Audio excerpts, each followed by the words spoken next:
Bonjour à tous, bienvenue. Je suis très heureuse aujourd'hui de vous voir et de vous faire cette conférence sur l'ouverture d'un cabinet. C'était super important pour moi de la faire parce que je sais que c'est une idée qui germe dans l'esprit de nombreux d'entre nous. Je vais me présenter d'abord un petit peu. Donc moi, je m'appelle Émilie Gouin, je suis kinésithérapeute pédiatrique dans le sud de la France, pas très loin d'Aix-en-Provence. Et j'ai été diplômée en juin 2023 et j'ai ouvert mon cabinet en septembre 2023. Donc là, l'idée de la conférence, c'est un peu de vous exposer différentes pistes de réflexion. Vous vous doutez que je ne vais pas faire un business plan personnalisé de chacun d'entre vous parce que c'est hyper personnel, multifactoriel, donc je ne vais pas pouvoir le faire. Mais l'idée, c'est de vous faire poser des questions et les bonnes questions dans l'idée d'étoffer un peu ce projet. Vous allez voir, il y a des questions qui vont vous paraître évidentes, mais en fait, souvent, on se les pose rapidement, mais on n'y réfléchit pas vraiment.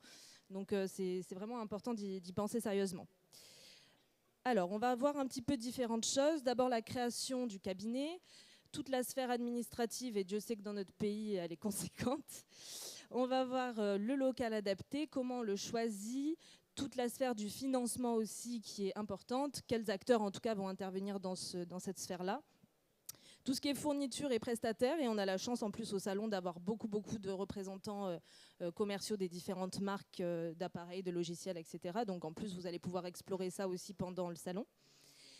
On va voir aussi l'exercice kiné en tant que tel, constituer son équipe, ça c'est un point super important. Je vais dire à chaque fois que c'est important en réalité, mais oui, ça c'est vraiment un point super important parce que c'est avec toute l'équipe que vous allez évoluer, donc il faut vraiment que vous soyez sur la même longueur d'onde. On va voir comment s'organiser, proposer sa propre vision du soin, les avantages et les inconvénients, ça c'est la première chose à faire d'ailleurs quand on a cette idée. Et ensuite, comment se faire connaître et garder le cap, parce que c'est pas le tout de monter le cabinet, encore faut-il le faire perdurer, et c'est là que c'est le plus compliqué. Alors, tout d'abord, la création du cabinet. Vous allez voir, certaines diapos sont très étoffées. En fait, j'ai pas réussi à faire de sélection sur ce qui était le plus important, c'est pour ça, mais pas de panique, on va le voir ensemble. Alors, déjà, les premières questions à se poser, c'est dans quelle situation êtes-vous? Est-ce que vous êtes jeune diplômé? Est-ce que vous êtes en assistanat, en salariat, en remplacement? Et du coup, ça va un peu différer dans les démarches, parce que si vous êtes jeune diplômé, vous allez monter votre activité de titulaire directement, alors que si vous êtes dans les trois autres situations, vous allez quand même devoir gérer deux activités en même temps, à la fois la suite et la clôture de l'activité précédente, et à la fois la nouvelle activité. Donc ça va faire pas mal de boulot aussi. Et quelle est la vie aussi à laquelle j'aspire? Est-ce que j'ai envie d'être en ville? Est-ce que j'ai envie d'être à la campagne, d'exercer seul, d'exercer en groupe? Ça, c'est des questions aussi à vous poser. Il n'y a pas de bonne ou de mauvaise réponse. Le tout, c'est de savoir ce qui vous convient. Et je l'ai mis en rouge parce que pour moi, c'est la question la plus importante et qu'il faut se poser vraiment un moment et y réfléchir profondément. Pourquoi est-ce que je veux ouvrir mon cabinet?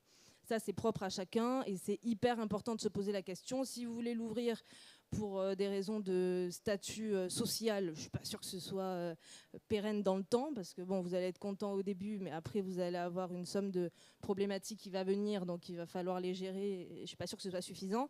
Si vous l'ouvrez en vous disant je vais gagner plus, pareil, faites votre business plan et regardez, je ne suis pas sûre que ce soit non plus une raison forte pour prendre cette décision.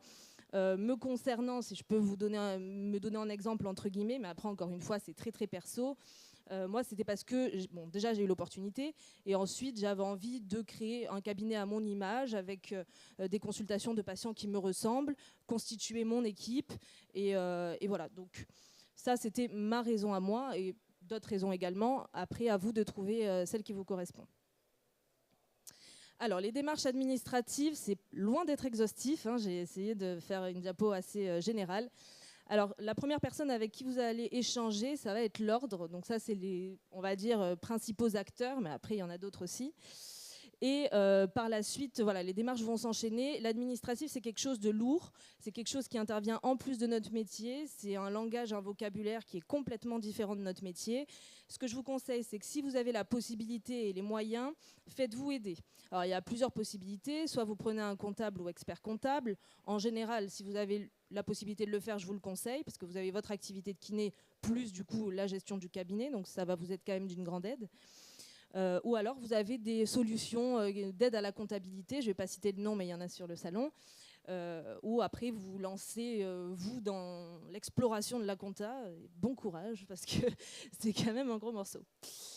Donc du coup, l'ordre, vous allez les contacter, ils vont vous enregistrer en tant que titulaire, c'est eux qui délivrent le numéro RPPS, c'est eux qui vérifient les contrats de vos assistants, ils font tout plein de choses. Si jamais il y a un des représentants, je vais me faire tirer les oreilles parce que c'est loin d'être toute leur mission.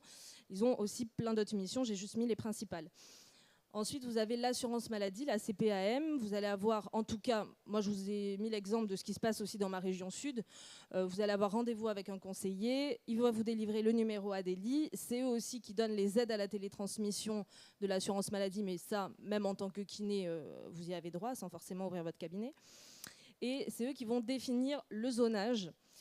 On va s'arrêter quelques secondes là-dessus parce qu'il y a eu une révision du zonage au niveau national.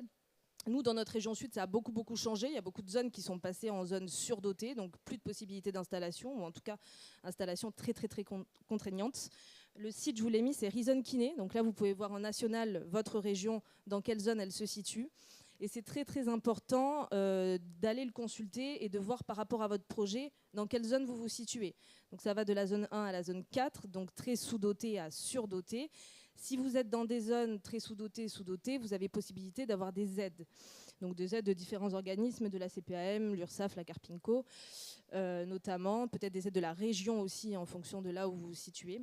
Donc voilà, allez voir un petit peu ça. Et si vous êtes dans une zone surdotée, attention, parce que si vous commencez à investir dans un local et que vous n'avez pas de possibilité d'installation, financièrement, ça va être compliqué. Donc voilà, renseignez-vous bien déjà sur ce point-là. Ensuite, l'URSSAF, cotisation obligatoire. Bon, c'est obligatoire. Et Carpinco, pareil. Bon, c'est deux organismes qui vont vous suivre, mais vous les connaissez déjà en tant que professionnel de santé. Ensuite, dernière chose, pareil, sur toutes les questions qui peuvent être importantes ou sur lesquelles vous avez des doutes, vous avez les syndicats qui sont là, qui peuvent aussi vous aider à répondre aux questions. En l'occurrence, les 3 syndicats qu'on connaît en kiné, FFMKR, SNMKR et le syndicat ADISE. Voilà, si vous avez des doutes, vous pouvez vous adresser à eux aussi. Je pense, et si je ne dis pas de bêtises, qu'ils sont aussi sur le salon. Donc si vous voulez vous renseigner par rapport à leurs actions, vous pouvez aller les voir, ils vous les expliqueront bien mieux que moi. Trouver un local adapté. Bon, sur les photos, j'ai mis les photos de mon cabinet. Pour trouver un local adapté, vous allez voir un petit peu dans votre région. Je vous conseille déjà d'en visiter plusieurs de locaux. Peut-être que si vous avez fait déjà des remplacements, un assistanat, salarié peut-être un peu moins, mais assistanat, remplacement, vous avez vu peut-être différents types de cabinets. Donc ça vous avez des images un petit peu en tête et vous savez de quoi vous voulez vous rapprocher comme pratique. Moi, ce que je pense important, c'est qu'il faut des espaces de travail actifs, gymnase, machine, qu'on connaît. Faut que ce soit bien rangé, propre, coloré, assez spacieux. Même si l'espace n'est pas très spacieux, faites attention de ne pas l'encombrer, le surcharger, que le patient puisse quand même se dire j'ai la place de travailler correctement et le ou les praticiens aussi. Des salles de soins spacieuses, lumineuses, décorées, où on s'y sent bien. Pensez à tout ça aussi, parce que peut-être que si vous travaillez dans une salle où vous ne voyez pas la lumière du jour, vous êtes sans arrêt en lumière artificielle, à la longue, ça va peut-être être un peu long. Donc voilà, essayez de réfléchir un petit peu à tout ça. Si vous avez éventuellement un petit extérieur, ça peut être chouette pour manger aussi entre midi et 2 dehors. Tout ça, c'est des petites choses, mais dans le long terme, vous allez vous y retrouver et ça va vous faire tenir aussi sur le long terme. De beaux espaces communs pour les patients et de beaux espaces privatifs pour le confort des praticiens. On pense aux patients, on pense aux praticiens, donc à nous-mêmes et à ses collègues aussi. Il faut qu'on évolue tous, qu'on s'y retrouve, qu'on soit tous bien et que le cabinet tourne et roule aussi correctement. Pareil, prenez un temps de réflexion sur différents points, l'agencement des pièces. Donc voyez un petit peu comment c'est fait, essayez de réfléchir à plusieurs. Alors je sais qu'il y a des logiciels ou peut-être des personnes que vous connaissez qui sont un peu à l'aise avec ça, qui peuvent vous faire un peu des modélisations 3D pour vous faire un petit peu des exemples de ce que vous voulez. Essayez de vous dire dans telle pièce je vais mettre ça et puis vous changez, vous faites plusieurs modèles, vous essayez de voir un petit peu ce qui est le plus pertinent. La luminosité, ça je l'ai dit, d'avoir des espaces lumineux. La sonorité, qu'on n'entende pas la conversation du patient avec votre collègue à côté. La température, faire attention à ça. Pareil, si vous êtes dans le sud et que vous prenez tout en baie vitrée, c'est très joli, mais vous allez crever de chaud, quoi. Donc faites attention qu'il y ait bien des clims. Toutes des petites choses à penser comme ça. L'aménagement, pareil, comme je vous dis, surchargez pas. Essayez de voir quel aménagement est le plus logique, le plus cohérent. Et la personnalisation, c'est toujours des fois sympa d'avoir un petit endroit personnalisé. Je sais que, par exemple, dans mon cabinet, mais après c'est très variant en fonction des endroits, chaque praticien a sa salle avec sa décoration, son espace de consultation. Voilà, moi je sais que j'aime bien avoir un petit coin comme ça. Après, il y a d'autres cabinets qui fonctionnent différemment et c'est très très bien aussi. Et donc j'ai mis mettre le bâtiment et les pièces à son image tout en ne négligeant pas l'aspect médical de notre métier. On reste quand même une profession de santé, donc c'est important aussi que l'image soit reflétée et que le patient se sente pris en charge sans qu'on soit dans un truc hyper stérile comme un hôpital. Mais voilà, c'est important qu'il sente aussi qu'il est avec des professionnels de santé.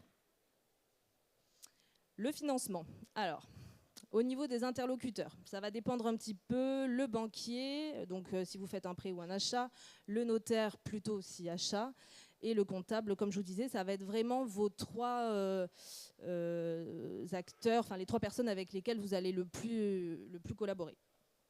Prenez le temps de réfléchir au projet, à son engagement et à ses conséquences, parce que, alors ça paraît évident, mais bon, c'est vrai que des fois on peut quand même avoir ce cas de figure-là. Quand vous allez investir, alors que ce soit sur de la location ou de l'achat, mais vous allez dans tous les cas investir du temps et de l'argent, c'est une attache et c'est quelque chose que vous allez quand même garder plus ou moins sur le long terme. Vous n'allez pas dire ah, je veux un cabinet puis le lendemain j'en veux plus. Enfin, c'est possible, hein, tout est possible, mais ça a quand même un certain coût. Donc voilà, réfléchissez bien à tout ça, que c'est vraiment ce que vous voulez. Si vous voulez voyager tous les 4 matins, alors c'est pas parce qu'on est propriétaire d'un cabinet ou locataire d'un cabinet qu'on ne peut pas voyager. Mais disons que voilà, c'est un peu plus compliqué. Peut-être que la vie en remplacement vous conviendra mieux que celle d'un cabinet. Donc c'est pour ça que je mets véritable engagement sur le long terme. Prenez en compte tous les paramètres, pas seulement le local, donc le matériel, le logiciel, les charges, le personnel. Est-ce que vous avez une secrétaire médicale? Est-ce que vous en voulez une? Est-ce que vous avez une femme de ménage? Combien de fois par semaine elle vient? Voilà, il y a énormément de points comme ça à penser. Et comme je dis aussi, commencez avec l'essentiel et étoffez petit à petit. Ça, c'est un conseil. Commencez avec peu, avec ce que vous savez nécessaire. Le petit matériel de gymnase, ça, on sait qu'on l'utilise. Et par exemple, même pour les machines, remplissez pas d'entrée votre cabinet de machines où vous allez peut-être vous servir finalement d'un tiers. Attendez de voir un petit peu comment ça tourne, quel type de patientèle vous avez, vos assistants, si vous en avez, qu'est-ce qu'ils font aussi comme spécialité. Et en fonction de leurs besoins, vous voyez pour les investissements.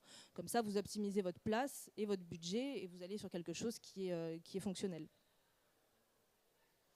Fourniture et prestataires. Alors, bien s'entourer, bon, c'est très important dans tous les cas. On va se renseigner sur le matériel. Donc, le matériel, je vous ai mis rapidement où est-ce qu'on peut le trouver. Bon, sur le salon Rééduca, puisqu'on y est aujourd'hui. Sur Internet, dans les magazines aussi. Quel type de matériel je veux, le nombre et le prix. Voilà, ça, c'est un petit peu des questions à se poser. Pareil, quand vous allez faire votre business plan, vous pouvez mettre bout à bout un petit peu toutes ces questions.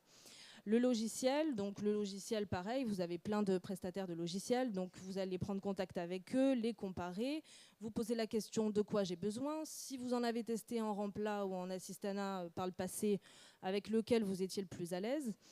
Et j'ai mis, correspond-il à toutes les normes? Ça en général, que ce soit les logiciels installés ou les startups, ils font en sorte d'être dans les normes, mais bon, posez quand même la question. Et est-ce que c'est intuitif? Est-ce qu'il y a une disponibilité de la hotline? Alors ça, c'est deux questions, mais c'est un peu personnel parce que je suis vraiment nulle en informatique et que moi, quand j'ai un problème, je n'ai jamais résolu avec le robot. Donc j'aime bien avoir des gens qui me répondent au téléphone. Voilà. Après, ça, c'est personnel. Et intuitif, pareil, que quand il y a un souci, on arrive à trouver facilement et qu'on ne soit pas obligé à chaque fois d'appeler, qu'on puisse être un peu autonome aussi. Au niveau du mobilier, ça vous allez le trouver dans des grandes enseignes, sur des sites d'occasion, vérifier qu'ils sont en bon état, c'est évident, avec le bouche à oreille et voyez comment vous souhaitez aménager. Ça rejoint un peu la question qu'on a posée auparavant. Renseignez-vous sur tout ce qui est Internet et téléphonie, ça vous en avez besoin, la fibre aussi, parce qu'il faut que ça passe vite quand vous allez faire vos papiers avec les patients. Si vous mettez demi-heure à chaque fois, ça va être compliqué. Au niveau de la communication, visibilité, pareil, panneau du cabinet, signalétique, même si on n'a pas le droit de faire de la publicité, il faut quand même qu'on communique sur l'ouverture de notre cabinet et que les patients sachent où ils sont, donc il va en falloir un minimum. Et au niveau du personnel, comme je disais, femme de ménage, secrétaire, posez-vous la question. À mon avis, je pense que la femme de ménage, c'est nécessaire parce que vous brassez beaucoup de personnes dans la journée, donc ça se salit quand même relativement vite. Si vous êtes plusieurs à y travailler, d'autant plus. Donc ça, c'est quand même important. Et secrétaire médical à voir, ça dépend un peu de la taille aussi de votre cabinet. Quoi qu'il en soit, sachez que les personnes qui travaillent avec vous, que ce soit femme de ménage ou secrétaire, ça tourne, il y a du turnover, donc ça va être aussi du recrutement en plus régulier, ça va être de la vérification aussi, il va falloir gérer les vacances, les arrêts maladie. Voilà, donc c'est toute une chose, c'est pas juste de dire ah, j'ai une secrétaire médicale, il va falloir gérer ce qui se passe derrière aussi. Au niveau de la compta, ça on en a parlé, comptable, organisme d'aide à la comptabilité. Et les assurances, alors comparaison de différentes prestations sur la RCP, bon ça vous en avez tous une normalement, complémentaire santé, assurance locale et matériel. Voilà, renseignez-vous là-dessus. Privilégiez tout ce qui est matériel professionnel, parce que si vous avez un pépin avec un patient ou que votre matériel tombe en rade, il faut que vous puissiez attester que le matériel est professionnel et valide pour la quantité de patients que vous recevez. Et calculer aussi le temps d'amortissement de vos investissements. Il y a des types de matériel qui sont très très intéressants, mais très très chers. Donc soit vous avez la patientèle et vous allez réussir à le rentabiliser, soit si ce n'est pas le cas, bon, va peut-être falloir changer d'idée. La question n'est pas de se faire de l'argent ou pas se faire de l'argent, c'est juste qu'au bout d'un moment, il faut que le cabinet il tourne et qu'il vive aussi. Donc il faut être logique, si on ne fait que des investissements hors de prix et dont on ne les utilise pas, bon, bah, on va se mettre en difficulté pour rien. Exercice kiné et spécialité. Donc, il est important de savoir, c'est encore important, l'angle de direction que vous voulez donner à votre cabinet. Est-ce que vous voulez travailler en pluridisciplinarité? Ça, il y a plein de cabinets aussi qui le font, qui mélangent kiné, ergo, psychomote, sage-femme, médecin. Ça peut être très intéressant. Est-ce que vous voulez travailler en groupe de kiné? Si jamais vous voulez travailler en groupe de kiné, est-ce que vous voulez des spécialités particulières dans votre cabinet? Est-ce que vous voulez un cabinet plutôt généraliste? Tout ça, ça va orienter aussi, bon, non seulement l'image de votre cabinet et son nom. Donc, si vous voulez faire, par exemple, un pôle mère-enfant, vous allez peut-être donner un nom qui a orientation ou à connotation mère-enfant pour justement que la patientèle s'y reconnaisse. Ou sport et coaching, pareil, vous allez peut-être mettre cabinet kiné-sport, voilà, quelque chose qui soit un petit peu en rappel avec les spécialités que vous proposez. Et une fois que vous avez déterminé cet axe et que c'est clair pour vous, y compris sur le nom du cabinet, même si vous avez la possibilité d'y revenir tant que vous n'avez pas ouvert, vous allez passer au recrutement. Alors, constituer son équipe, donc comme je disais, ça c'est primordial. Moi, je dis souvent à mes collègues qu'on est des colocs. C'est vraiment comme ça que je nous considère, parce qu'on passe la majorité de notre temps ensemble, toute la semaine ensemble. Donc, il faut vraiment que, comme dans n'importe quelle relation, vous soyez sur la même longueur d'onde, les mêmes valeurs, que chacun se respecte, qu'il y ait une solidarité aussi. Ça, c'est vraiment super important. Il suffit d'une personne pour mettre une ambiance au tapis. Donc, voilà, faites attention à ça et essayez de, voilà, au moment de l'entretien, de poser des questions qui sont importantes pour vous, même si elles n'ont pas de lien direct avec la kiné, mais si ça vous fait ressentir que vous êtes sur la même longueur d'onde ou la même valeur que la personne, posez-lui la question et voilà, essayez d'expérimenter un peu ça. Après, voilà, plusieurs questions au moment du recrutement. Combien voulez-vous accueillir de praticiens dans votre structure? Combien pouvez-vous en accueillir? Et j'aurais peut-être dû inverser les deux. Par exemple, moi j'accueille un certain nombre de praticiens. Je pourrais en accueillir le double, mais je ne veux pas. Parce que je veux qu'on garde de l'espace pour nous et pour les patients. Parce que aussi au niveau financier, ça roule à peu près. Et je m'y retrouve à peu près. Bien sûr que si ça fait couler le cabinet au niveau financier, il va falloir trouver un juste milieu. Mais voilà, essayez de voir entre ces deux questions quel est votre juste milieu pour que tout le monde se sente bien et que ce soit pérenne et que ça continue. Ciblez donc les compétences et spécialités particulières que vous voulez, on y revient. Est-ce que vous voulez quelqu'un qui fait de la périnée? Est-ce que vous voulez quelqu'un qui fait de la pédiatrie, de la respi? Voilà, essayez de voir un petit peu ce qui vous parle. Quels avantages offre votre structure? Alors là, si vous l'avez choisi, c'est qu'elle en a forcément. Donc si vous n'en trouvez pas, c'est qu'il y a un problème. Faites le tour de votre cabinet. Rappelez-vous pourquoi vous avez choisi ce local. Qu'est-ce qui vous a plu? Qu'est-ce qui vous a attiré? Et mettez ça en avant. Voilà, si vous l'avez choisi, encore une fois, ce n'est pas pour rien. Quelle place vous occupez dans votre équipe? Alors ça, c'est important de se poser la question. Des fois, certaines personnes ne se rendent pas compte, notamment s'ils sont associés. Alors, c'est une généralité, hein, c'est pas du tout... Enfin, c'est pas une généralité, je veux dire. Mais attention, voilà, de ne pas se mettre à l'écart ou de ne pas trop creuser la différence. Il n'y a pas de raison de le faire. On est tous professionnels. C'est juste vous qui gérez sans être vulgaire, les problèmes. Mais sinon, vous êtes tous praticiens et le but, c'est d'évoluer ensemble et de travailler ensemble. Donc, il n'y a aucun intérêt à faire un écart. Et en plus, ce sera sûrement mal perçu par votre équipe. Quelles valeurs humaines et professionnelles sont primordiales pour vous? Ça, on y revient, c'est ce que je disais tout à l'heure, mais c'est super important, donc pensez-y. Au niveau de l'organisation, alors les débuts, ça cafouille toujours un petit peu.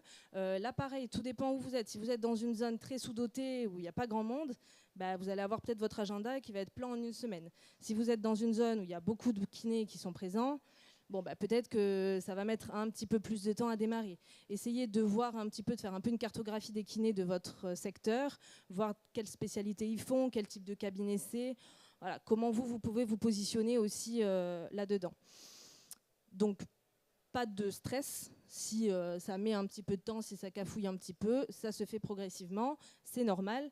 Et par contre, profitez, soyez malin et profitez du temps que vous avez où justement vous avez des petits espaces pour être un peu plus à l'aise avec votre logiciel, pour refaire un point sur les stocks, pour se reposer la question du matériel ou des équipes.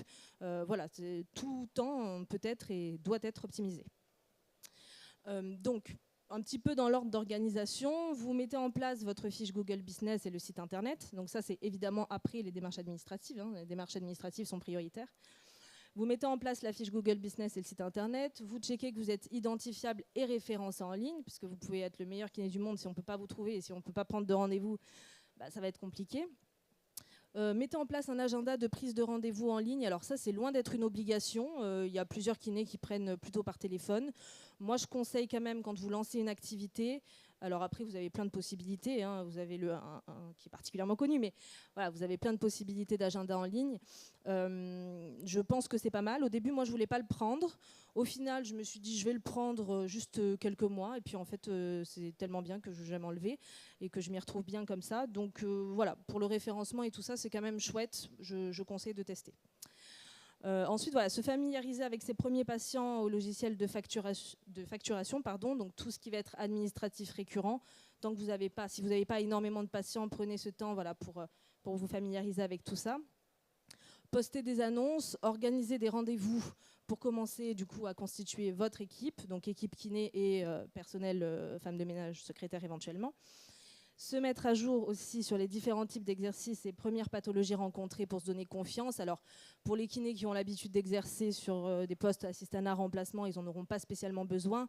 Mais pour des jeunes diplômés qui sortiraient de l'école, au début, ça peut peut-être être un peu impressionnant. Donc, voilà, retournez voir vos cours sur les premières pathologies que vous rencontrez et ça va vous rassurer un petit peu. Préparer en amont ces bilans, alors soit manuel, soit en ligne, ça, il y a plein de possibilités aussi. Je vous conseille de le faire à part. Enfin, je veux dire en dehors de vos consultations quand vous avez du temps, comme ça quand vous avez la consultation vous n'avez plus qu'à piocher, facilitez-vous la vie en fait, voilà, c'est vraiment l'idée. Et concernant la prise en charge, choisir et mettre en place en conséquence TPE ou autre moyen de paiement. Est-ce que vous voulez faire le tiers payant? Est-ce que vous ne voulez pas le faire? Voilà, posez-vous aussi la question sur comment vous prenez en charge vos séances.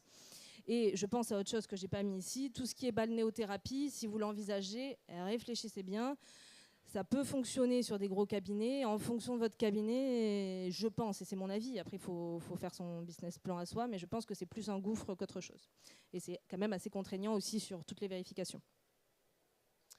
Proposer sa vision du soin. Alors, quelle est ma vision des choses?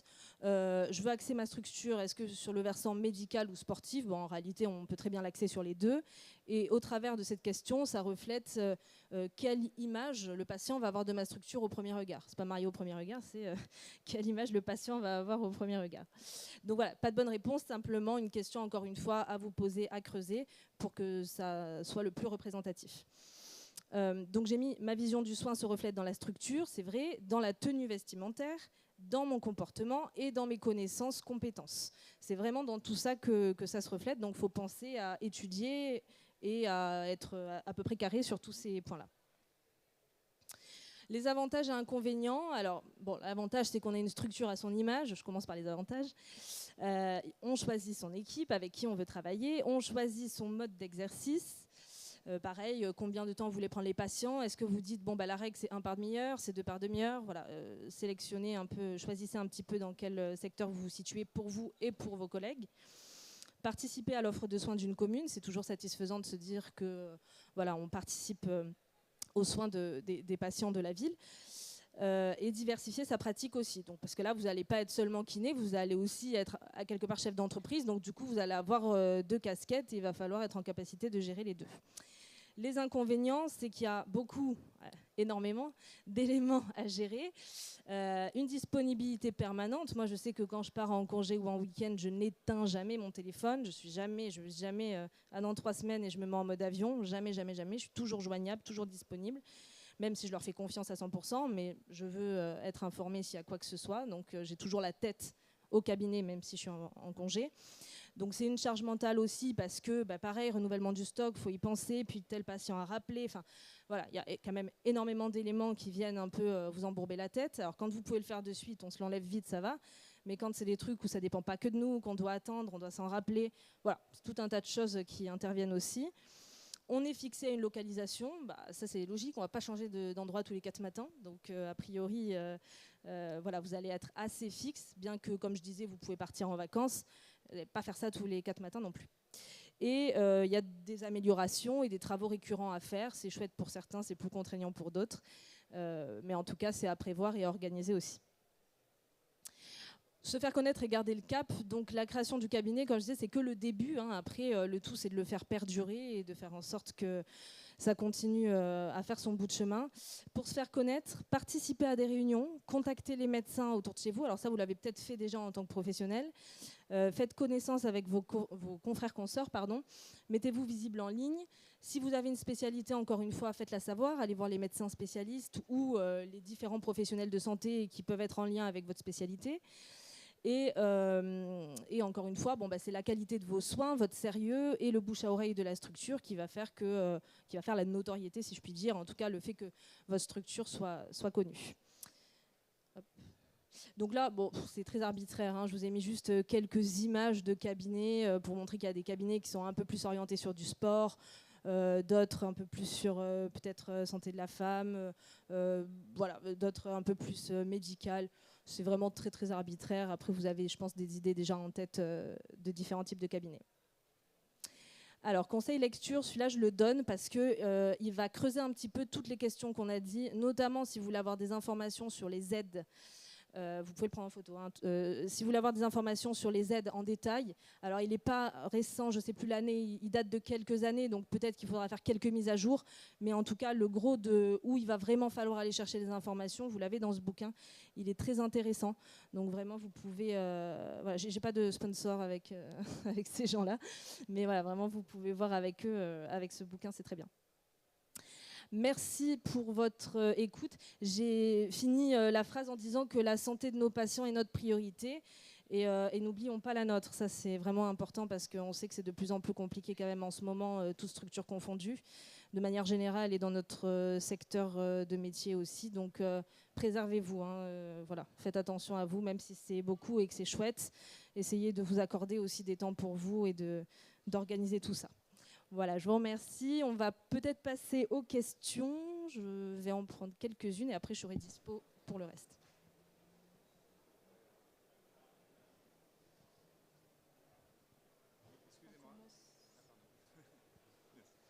Oui, juste en termes d'installation, de prévoir la communication en amont, c'est quand même important. Une fois qu'on a les documents qui sont prêts à ce niveau-là, vous recommandiez donc la partie sur Google My Business, éventuellement un site internet, d'aller voir les prescripteurs aussi avec une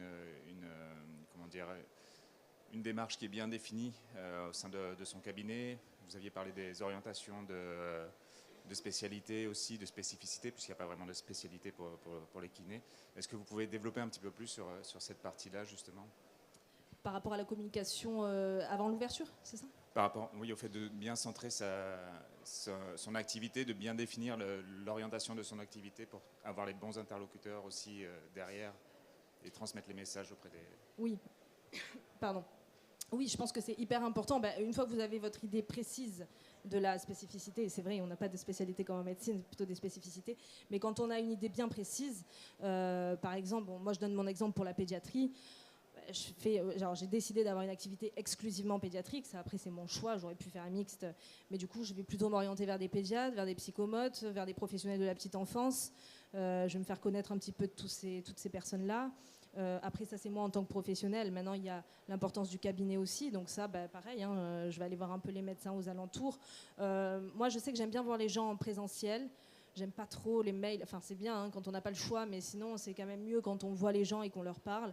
Même si des fois, c'est entre deux patients, ils n'ont pas le temps et vous le savez. Et vous dites juste, voilà, je suis une nouvelle kiné dans la région. Vous le laissez partir en consulte, mais voilà, vous dites le nom, le prénom. Éventuellement, vous donnez une petite carte avec vos coordonnées. Vous vous êtes présenté. Ça marque toujours mieux. Et ensuite, oui, la fiche Google Business, le site internet, ça, si vous êtes déjà décidé, même avant de faire les démarches administratives, vous pouvez le commencer, vous le gardez en brouillon, vous prenez un peu d'avance là-dessus, et une fois que ça émerge, à ce moment-là, vous le publiez, et puis voilà. Et après, toute la signalétique qu'on a dit, mais ça concerne le bâtiment, peut-être se faire connaître au niveau de la ville aussi, c'est important. Voilà, il y a plein de moyens de faire, mais en tout cas, c'est vrai que si vous avez une spécificité bien précise, c'est bien d'aller chercher les praticiens qui vont être vos prescripteurs et les autres aussi avec lesquels vous allez pouvoir échanger. Ça répond à la question ? Ouais. Il y a de la publicité possible aussi quand on s'installe au moment de l'installation. Il y a des communications assez poussées.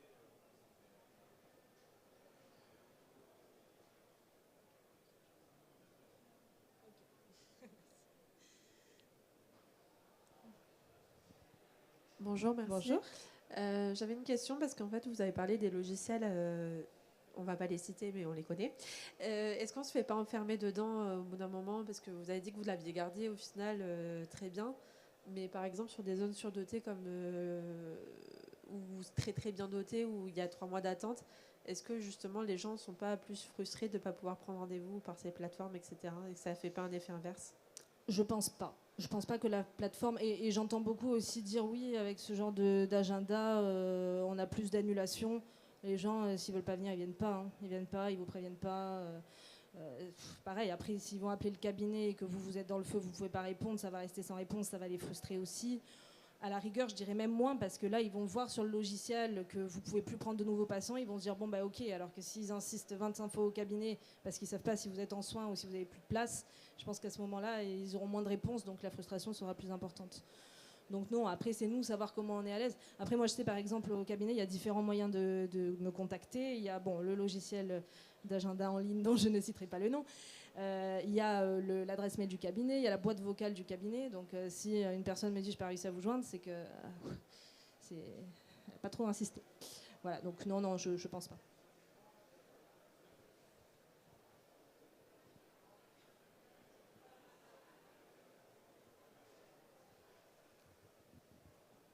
Bonjour. Bonjour.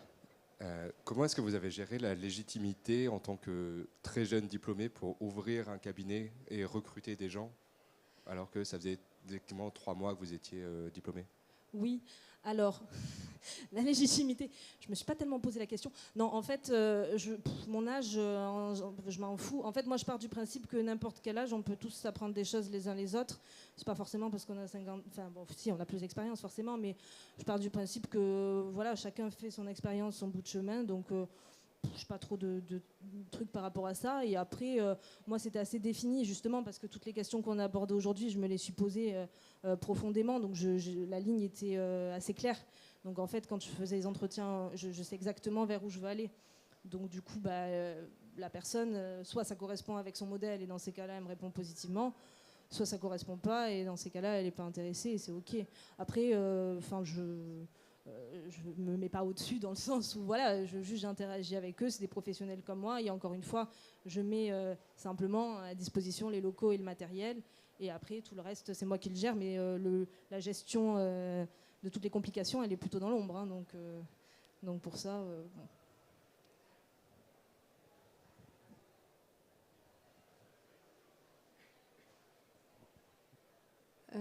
Du coup, je ne sais pas si vous êtes toute seule pour le cabinet ou si vous avez un associé, mais est-ce que quand on est plusieurs, puisque nous on va être toutes les deux, ça vaut le coup d'ouvrir une SCM ou pas? Alors moi en l'occurrence je suis seule au cabinet, donc j'ai pas voulu m'associer, voilà, il n'y a pas plus à dire. Alors ça c'est une question, je sais pas trop te dire. Je pense qu'il faudrait que tu consultes plutôt ton comptable et que tu vois un petit peu avec ça, ou avec éventuellement des kinés qui ont plus votre modèle d'association à deux. et voir un petit peu si ça vaudrait le coup. J'ai des exemples en tête qui l'ont fait, donc je pense que oui, mais je ne serai pas assez précise pour répondre à ta question parce que je ne suis pas dans le même modèle. Parce qu'en gestion seule, on ne reste pas en auto-entrepreneur, non? On ouvre une salariale ou quelque chose comme ça, non? Alors, moi, je sais que par ma pratique professionnelle, je suis auto-entrepreneur. Après, sur les détails, je vous avoue que je m'en maintiens à mon métier de kiné. C'est le comptable qui gère tout le reste un peu dans l'ombre parce qu'il a l'habitude. Donc après, sur les détails, je t'avoue que ce ne serait pas forcément répondre à tes questions, quoi.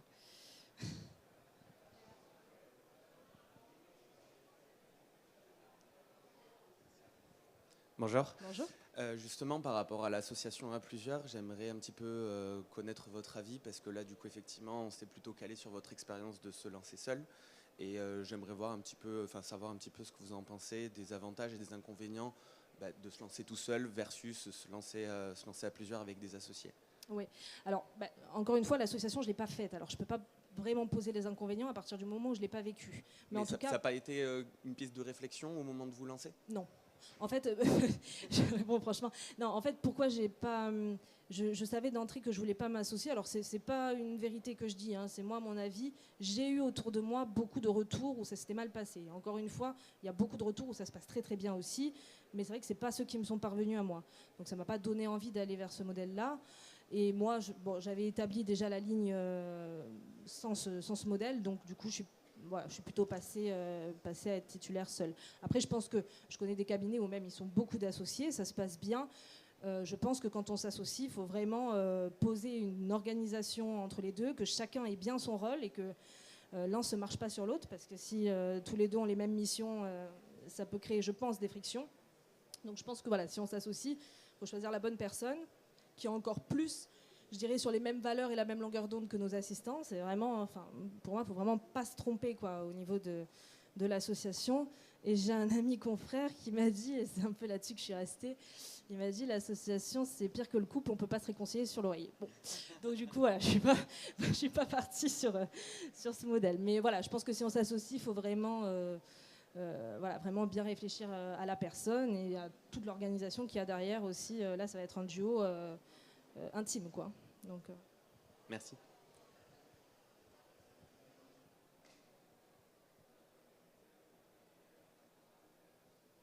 Plus de questions ?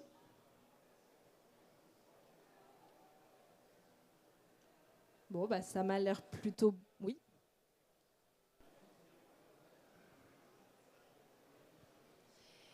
Et du coup, les collaborateurs qui sont dans votre cabinet, à un moment donné, ça vous est jamais arrivé qu'ils souhaitent devenir associés ? Non. D'accord. Non, ça m'est jamais arrivé.